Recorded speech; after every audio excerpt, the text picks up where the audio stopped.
Iran യുദ്ധത്തെ ചൊല്ലിയുള്ള അഭിപ്രായ വ്യത്യാസങ്ങൾക്കിടയിൽ ട്രംപിന്റെ ഇന്റലിജൻസ് മേധാവി സ്ഥാനമൊഴിഞ്ഞു.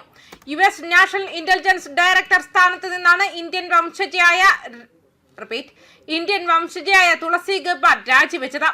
ട്രംപ് ഭരണകൂടത്തിലെ ഏറ്റവും നിർണായകമായ പദവികളിൽ ഒന്നിൽ നിന്നാണ് തുളസിയുടെ അപ്രതീക്ഷിത പടിയിറക്കം. ഇറാൻ യുദ്ധത്തെ ചൊല്ലിയുള്ള അഭിപ്രായ വ്യത്യാസങ്ങൾക്കിടയിലാണ് ട്രംപിന്റെ ഇന്റലിജൻസ് മേധാവി സ്ഥാനമൊഴിഞ്ഞിരിക്കുന്നത്. എന്നാൽ ഭർത്താവിന്റെ അനാരോഗ്യം ചൂണ്ടിക്കാട്ടിയാണ് തുളസി ഗബ്ബാർഡ് രാജി സമർപ്പിച്ചിരിക്കുന്നത്. തന്റെ ഭർത്താവിന് അപൂർവമായ അസ്ഥി അർബുദം ബാധിച്ചിരിക്കുന്നതിനാൽ അദ്ദേഹത്തെ പരിചരിക്കുന്നതിനായാണ് രാജിവെക്കുന്നത് എന്നാണ് ഔദ്യോഗികമായി നൽകിയ രാജിക്കത്തിൽ തുളസി ഗബ്ബാർഡ് വ്യക്തമാക്കിയിരിക്കുന്നത്. ജൂൺ 30 തുളസി ഗബ്ബാർഡ് പൂർണ്ണമായും ചുമതലകളിൽ നിന്നും വിരമിക്കും. വെള്ളിയാഴ്ചയാണ് തുളസി ഗബ്ബാർഡ് തന്റെ രാജിക്കത്ത് പ്രസിഡന്റ് ട്രംപിന് കൈമാറിയത്. 11 വർഷത്തെ വിവാഹ ജീവിതത്തിൽ തന്റെ എല്ലാ ഉയർച്ച താഴ്ചകളിലും തന്റെ കൂടെ നിന്ന ഭർത്താവ് എബ്രഹാം വില്യംസിനെ ഈ കഠിനമായ ഘട്ടത്തിൽ തനിച്ചാക്കാൻ മനസ്സ് അനുവദിക്കുന്നില്ലെന്ന് തുളസി കത്തിൽ വ്യക്തമാക്കി.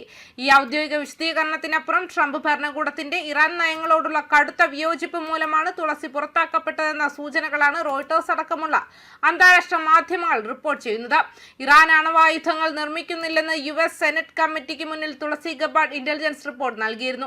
എന്നാൽ എയർഫോഴ്സ് 1 വിമാനത്തിൽ വെച്ച് മാധ്യമങ്ങളെ കണ്ട പ്രസിഡന്റ് ട്രംപ് തുളസി എന്താണ് പറഞ്ഞത് എനിക്ക് പ്രസക്തമല്ല, ഇറാൻ ആണവായുധത്തിന് തൊട്ടരികിലാണെന്ന് പറഞ്ഞ് സ്വന്തം ഇന്റലിജൻസ് മേധാവിയുടെ റിപ്പോർട്ട് പരസ്യമായി തള്ളി പറഞ്ഞിരുന്നു. ഇറാനെതിരായ സൈനിക നീക്കങ്ങൾ ആസൂത്രണം ചെയ്ത പ്രധാന സുരക്ഷാ യോഗങ്ങളിൽ നിന്നെല്ലാം ട്രംപിന്റെ അടുത്ത ഉപദേശകർ തുളസിയെ ബോധപൂർവം ഒഴിവാക്കിയിരുന്നു. ഇത്തരത്തിൽ ബന്ധം വഷളായ സാഹചര്യത്തിലാണ് തുളസിയുടെ രാജി എന്നാണ് അന്താരാഷ്ട്ര മാധ്യമങ്ങൾ വിലയിരുത്തുന്നത്. അതേസമയം American state secretary Marco Rubio 4 ദിവസത്തെ ഔദ്യോഗിക സന്ദർശനത്തിനായി ഇന്ത്യയിൽ എത്തിയിട്ടുണ്ട്. ഡൊണാൾഡ് ട്രംപ് അമേരിക്കൻ പ്രസിഡന്റായി അധികാരമേറ്റ ശേഷമുള്ള റൂബിയോയുടെ ആദ്യത്തെ ഇന്ത്യൻ സന്ദർശനമാണിത്. കൊൽക്കത്തയിൽ വിമാനമിറങ്ങിയ അദ്ദേഹം ഇന്ന് വൈകുന്നേരം ഡൽഹിയിൽ വെച്ച് പ്രധാനമന്ത്രി നരേന്ദ്രമോദിയുമായി സുപ്രധാന കൂടിക്കാഴ്ച നടത്തും. ഏകദേശം 14 വർഷങ്ങൾക്ക് ശേഷമാണ് ഒരു അമേരിക്കൻ സ്റ്റേറ്റ് സെക്രട്ടറി കൊൽക്കത്ത നഗരം സന്ദർശിക്കുന്നത് എന്ന പ്രത്യേകതയും ഇതിനുണ്ട്. ഇതിനു മുൻപ് 2012 മെയ്യിലാണ് ഹിലാരി ക്ലിന്റൺ കൊൽക്കത്തയിൽ എത്തിയിരുന്നത്.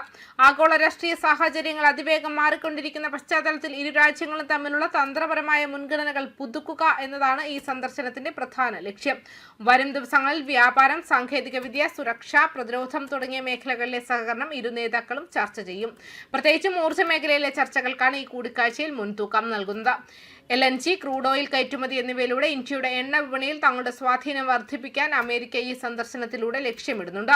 മെയ് 26 വരെ ഇന്ത്യയിൽ തുടരുന്ന മാർക്കോ റൂബിയോ ഡൽഹി, കൊൽക്കത്ത എന്നിവയ്ക്ക് പുറമെ ആഗ്ര, ജയ്പൂർ എന്നീ നഗരങ്ങളും സന്ദർശിക്കും.